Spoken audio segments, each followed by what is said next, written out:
नमस्कार मित्रांनो. शेळीपालन हे प्रामुख्याने शेतकऱ्यासाठी एक जोडधंदा म्हणून निवडण्यासाठी एक व्यवसाय चांगला आहे मित्रांनो. शेळीपालनमध्ये आपण शेतीबरोबरच शेळ्या सांभाळू शकतो.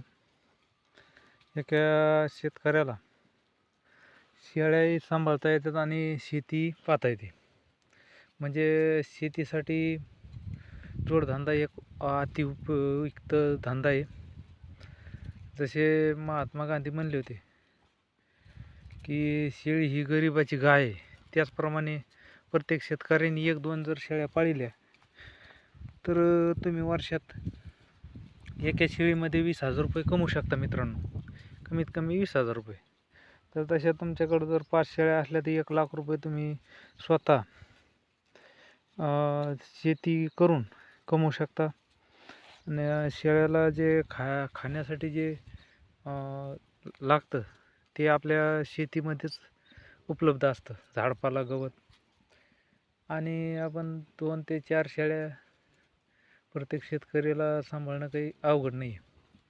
आणि वर्षाकाठी आपण 1,00,000 रुपये उत्पन्न मिळू शकतो मित्रांनो.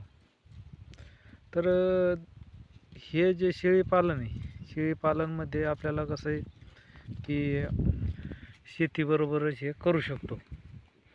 आणि शेळीपालन हे आपण बंदिस्त करू शकता किंवा खुलं शेळीपालन बी करू शकता.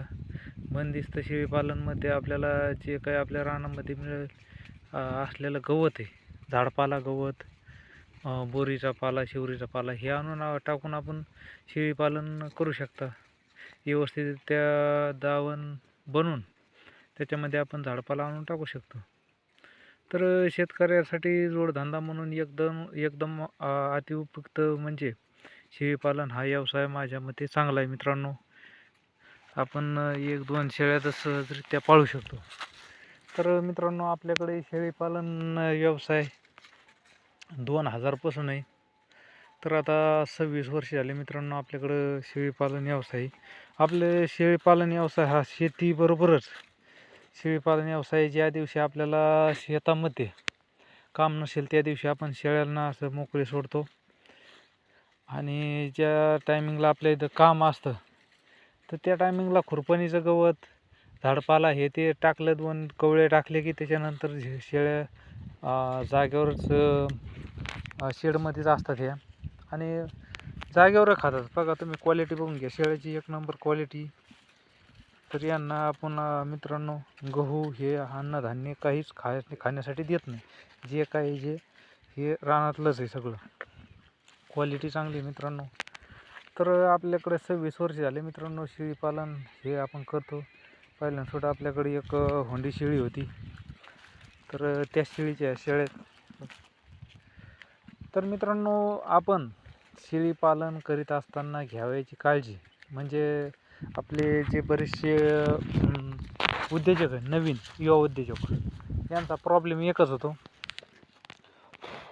की त्यांचा पूर्णपणे कॅल्क्युलेटर पद्धत.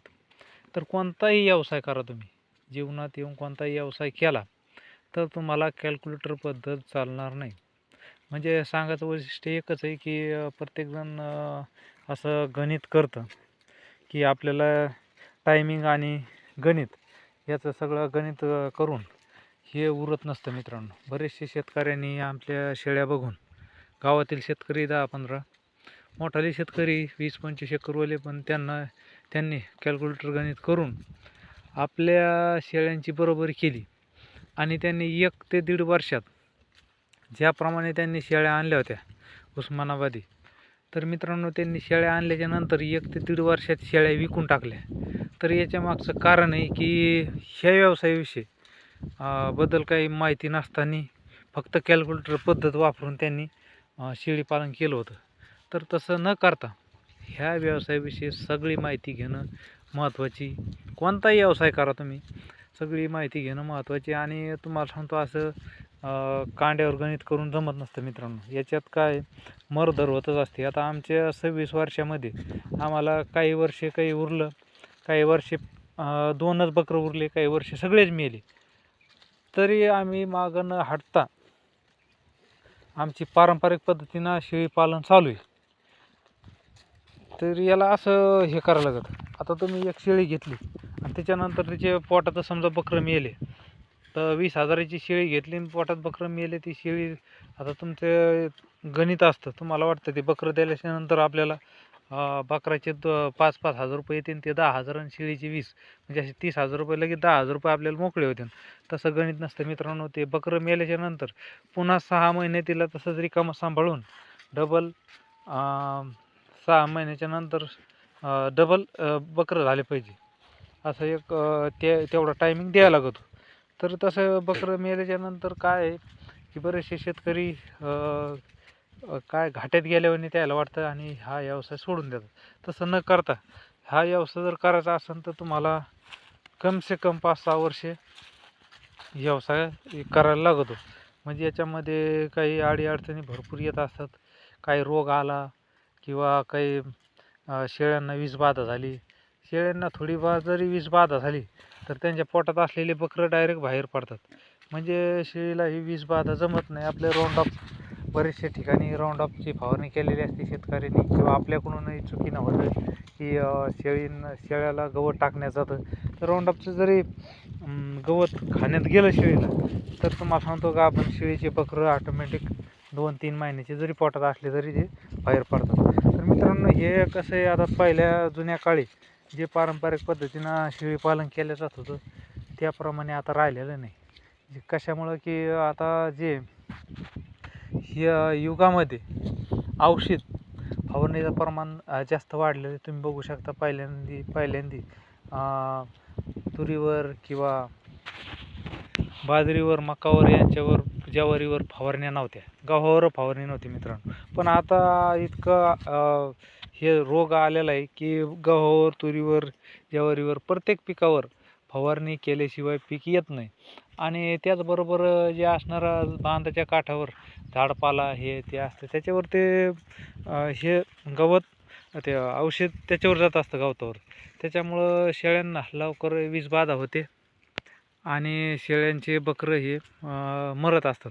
तर त्याच्यामध्ये मित्रांनो आता काय झालेलं आहे, हे पहिल्या काळी जे खुरपण हे ते समजा मजूर लोक करत होते, हे राहिलेलं नाही. आता डायरेक्ट आलेलं आहे तणनाशक. आता प्रत्येक शेतकरी तणनाशक हाणल्याशिवाय पीक काढत नाही. आता सोयाबीनमधलं तणनाशक आलं, गव्हामधलं तणनाशक आलं आहे, प्रत्येक बऱ्याचशा पिकामध्ये तणनाशक आलेलं. आता हरभऱ्यामध्ये तणनाशक नव्हतं, पण हरभऱ्यामध्ये यावर्षी तणनाशक आलेलं आहे. तर त्या तणनाशकमुळं ते जे गवत आहे त्या पिकामधलं गवत आपण ते जनावराला टाकतो, त्याच्यामुळं त्यांच्या जे शरीरावर प्रॉब्लेम यायला लागलेला आहे. त्याच्यामुळं जनावरांनाही बरेचसे रोग व्हायला लागलेले.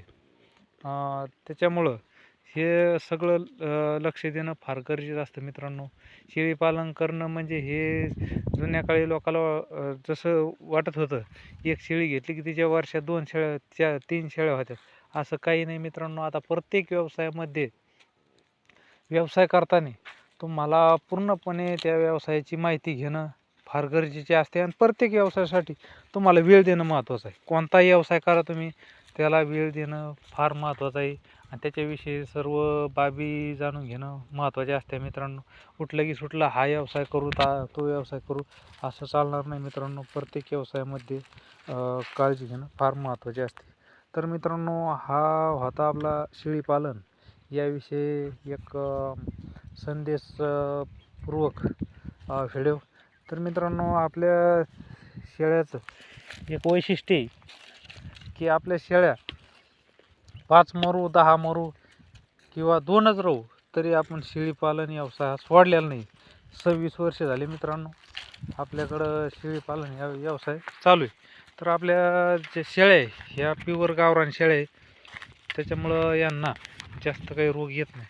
तर मित्रांनो, आपला व्हिडिओ आवडला असेल तर लाईक करा, शेअर करा, कमेंट करा.